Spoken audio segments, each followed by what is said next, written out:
Hi, I'm Nick and this is the TBT channel. Today's video I'm going to take another look at the gun I've got inside of this case. Now I've got to take a look at it today because my friend Keith's coming round to collect it. It's one I showed a couple of weeks ago. There we go, let's get it out of there. It's in there to protect it. Ow! Because since finding out what it was, I realised it's something a little bit special. Now it is my, soon to be Keith's, Sheridan Blue Streak, an American pump rifle. That's been around seemingly forever. I found this one in a gun shop in a stock room at the back. I didn't realise it was an original one. I thought it was like I think it's the Benjamin A392 is what I thought it was, because I didn't have my glasses with me.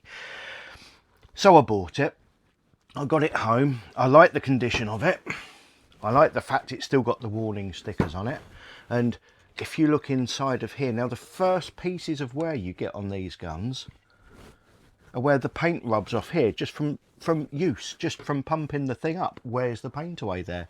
There's absolutely no wear. I put a shout out to you lot on here, asking if you could help me age it, identify it, things like that.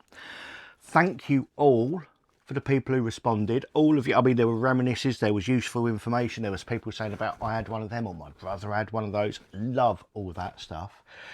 But it turns out this is actually a 1974 rifle. It is 50 years old this year. It's 2024 as I do this. Coming up to Christmas, as you can tell by the lights behind me, which means I have to be sure to make sure I put this on my YouTube channel before Christmas. Otherwise, if I put it out in January, people say, well, you still got your lights up for. Anyway, that's beside the point. So it's a pump up American air rifle in 2.0 caliber. All of these are in 2.0 caliber. It's the a lot of people in Europe think of it as the American caliber because it never really made the transition to the UK. It was kind of, well, it's a bit flatter than 2.2 and it's a bit harder hitting than 177. Ideally, on paper, in theory, it should be the perfect caliber, but it never really took off. So today, what I'm going to do is I'm going to talk about and test as well. Excuse me, just been drinking too much coffee. It's early in the morning again. The claim that these were so powerful. I mean, this was one of the reasons that people say sometimes a 12 foot-pound limit came in. You could carry on pumping these up forever and the power would just go up. I know from the 392 I used to own that 8 pumps gave about 12 foot-pounds. So what I'm going to do is we're going to try various amounts of pumps through this rifle, shoulder dependent. I'm going to have to pump it with that arm, I guess, and see how much we can get out of it. Not total, I mean, I'm not going to take it up to silly pressures or anything daft like that. Just see roughly what we're going to be getting. So also I mentioned in the first one there was a plastic piece that went over here and I wasn't sure what it was for. I thought it might have been something to do with transit, keeping it protected, but apparently it was a hand guard to protect your hand while you're pumping it up. The plastic on that, because it was 50 years old, had just become frangible and it just fell apart. So that isn't on there anymore, but thank you again to the people who told me about that. In this test, I've got a backstop set up behind me, my standard backstop for centre fire. And I've got my LMBR chronograph that's been hit more than once by 357s, but it still works. These are a very, very good chronograph. And I'm going to be using JSB Match Diablo Exact in 2.0, which are 13.73 grains. They're the pellets I'm going to be using. Now, if you don't own a chronograph, buy a chronograph. Hello, Henry. Here's my dog just come to see me. You going to come and say hello? Come on in. Come and say hello. Good boy. Up. Who's my boy? Is that good? This is Henry. Here's my American foxhound. He was, yes, I know, you're a good boy. He was found wandering in the Pyrenees, skin and bone by friends of ours. Oh, and we brought him home Decision we've regretted. Who's a good boy? Who's a good boy? Here we go. Go back upstairs. Come on. I know. He's very excited about being on camera. You stay down there. Good lad. Right. So if you don't have a chronograph, oh, good boy. Buy a chronograph. It is very important. You do need one. If you've got an air rifle and you lose accuracy, the first thing you need to do is run the gun over a chrono. Check the consistency. If you're fitting a kit, you need to know what power you're doing. Even if you haven't got limits in the country where you are, you need to know what power it's doing. And more importantly, you need to know what power it was doing before you start. The amount of times I get people phone me up and say, I've just fitted one of your kits and now my gun's doing... Thank you. Now my gun's doing X foot-pounds. What should I do? And I say, well, I don't know. What was it doing before? I don't know. I didn't test it. So what you're telling me is your gun's either gone up, gone down, or possibly stayed the same, and you want me to tell you what to do. I can't do it. I'm not made of magic. So you need a chronograph. They can be picked up for peanuts nowadays. They really, really can. I mean, this one was 100 quid, I think, and it's lasted a long time. I've shot it several times and it's really, really good. You can plug it into a little printer and all kinds of things. Now, get something to put it onto. It's going to need to be a little way away. I need to set the weight, so we switch it on at the back there and I press this button and it brings up the weight in grains. It's on 7.47, which was the 177 I was testing a while ago. Press that and it comes up slowly and then speeds up and then goes whoosh and zooms past where you need it to be if you're not careful. So 13 point, what did I say it was? 7 something. 14.73. Now, I've got some reloading scales over there, digital ones. So I could actually check the weight of each individual pellet and give you a much more accurate foot per second and foot pounds and all that malarkey. But I'm not going to do that. I don't need to do that. You don't need to see that. We're just after, does it do 12 foot-pounds, really? It's 50 years old. Does it still do 12 foot-pounds? So line that up to there. Sorry, my laser sight. It's my laser sight from the pistol giveaway that we did. Probably that we did, because I expect this video will go out after that video. If it hasn't already been won, if this is going out before the 13th of December, check the pistol giveaway video. Dun, dun, dun. That is the right distance. Good. So, let's put some air into this. Now, teaching you to suck eggs, but all you do is all the way up, all the way back. And that's 3 pumps. So we're going to check and see what we get from 3. Because although this is full power, per hour,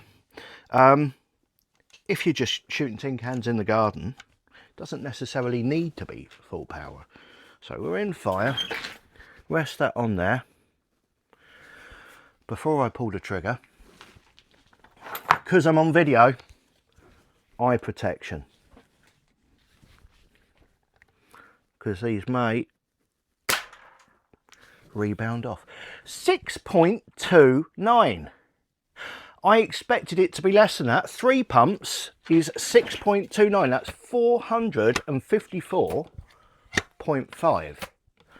I'm going to try a second one at that, see if that was a... That's another thing. How consistent are these? Let's find out.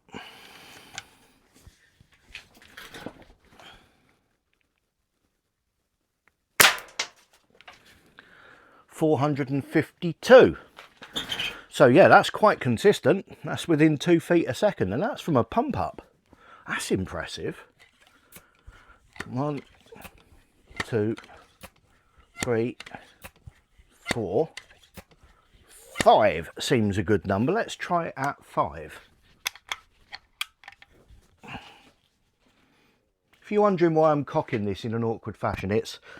If you haven't watched any of my videos before, you might not know I've got tendons disconnected in that shoulder at the moment. I'm waiting for surgery. I'll find out about my surgery in January. So it makes a lot of things very difficult, but I don't like to talk about it.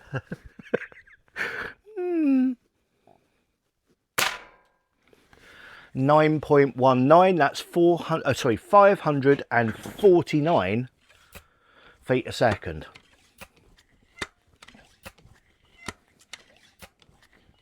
That's actually, you know, that's 5 pumps, and that's enough for close range shooting easily. Let's put another one through. The pressure was starting to build. It was starting to get harder with each shot that time. 554. So again, within 5 feet a second. That is good consistency.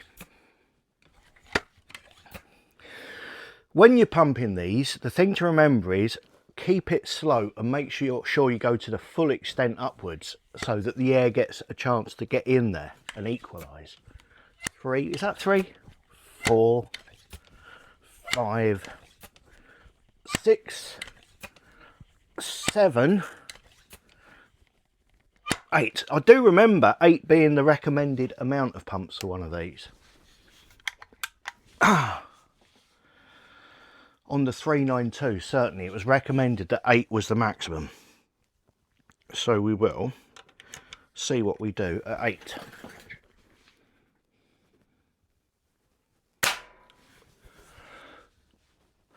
.61, which is 643 feet a second. I had a lot of people in the UK ask if they could buy this because this is a collector's rifle, and in this condition it's pretty much unique at the moment. That's the reason I couldn't sell it to anybody in the UK. For that reason I was going to keep it, but my friend Keith lives here in France and he loves open sights and he loves old things, and to be fair, when he finds interest in stuff and he gets bored of it, he lets me buy it off him. So yeah, and I know where he lives, so if I need to use this for another video in the future, I'll just go around Keith's house and we'll do a video there. So that was with 8. I'm going to try 10, see if it actually goes up from there.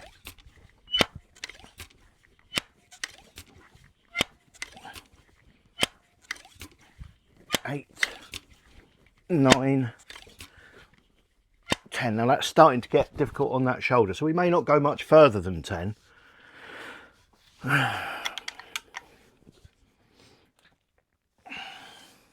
So 8 pumps produced 12.61 foot-pounds, which by anyone's standards, that's enough for hunting out to air, well, what we in the UK call air rifle ranges, which is 40-50 yards. Because don't forget, this is recoilless as well. Each one of these shots, it fires as well as a PCP. It's very little movement. It's quite dead on firing. And with 10 pumps, that's 14.6 foot-pounds, 693 feet a second on 10. Let's see if I can get 12 in there without hurting myself. 2, 3, 4. It's almost like I'm doing a video on the Count from Sesame Street. 5, 6 pumps. I won't carry on doing that. 7, 8, 9, 10. Bear in mind, this isn't hard because it's physically difficult to do. It's hard because of my shoulder and I'm sitting down. 11, 12.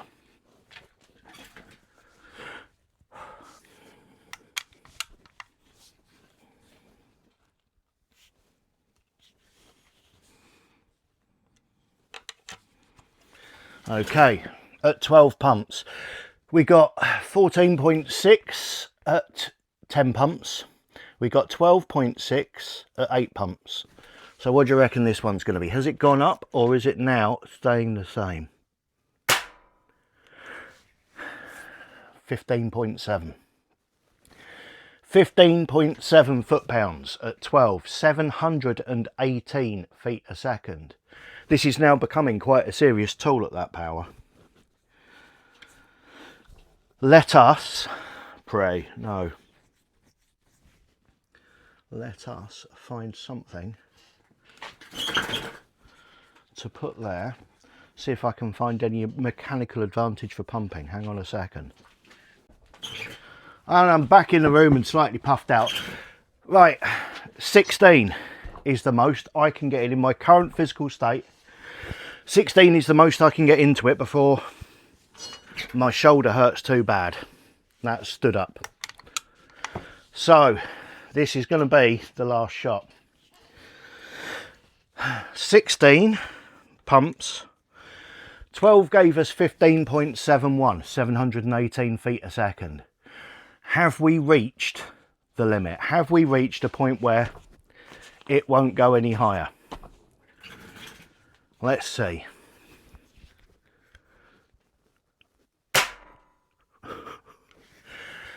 .8 foot-pounds.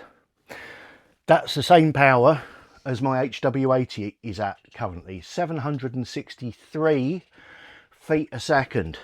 Totally recoilless.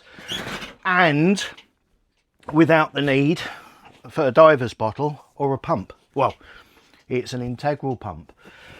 17.76. Now I'm going to turn that around just so you know I'm not blowing smoke up your bottom. There you go, look. 17.76 foot-pounds, 763 feet a second. That's impressive by any stretch. Now I don't want to put more than 16 into this because that's already at twice what is recommended. And she's 50 years old. You've got to remember that. 50-year-old gun. That is still in good enough condition inside and out that it'll just do, well, call it 18, 17.76. It's 18 foot-pound rifle. And I have no doubt that if I wanted to test it and keep putting more pumps into it, it would go up to 20. And that's pretty incredible. So going back to my original thing, these were known as a powerhouse. And you could carry on pumping them and the power just went up and it went up and it went up. There's going to come a point when you can't put more in it. There'll come a point where the seals fail. But boy, that is bloody awesome. If I'd had one of these as a lad, I'd have been very happy. Please like, subscribe, hit notifications. You will be told when more of these videos come out. Thank you for watching this one. It's a fascinating gun and one I'm very, very happy that I found. Slightly sad that it's not staying, but I have so many guns. I literally have no use for this gun. And I don't have space to keep it just for the sake of it. It's something that should be enjoyed, and I know that Keith is going to use it, and he will actually use it in his range regularly, and I can go around and play with it whenever I want, which is great. Thank you so much for watching. I'll see you all again soon. Goodbye.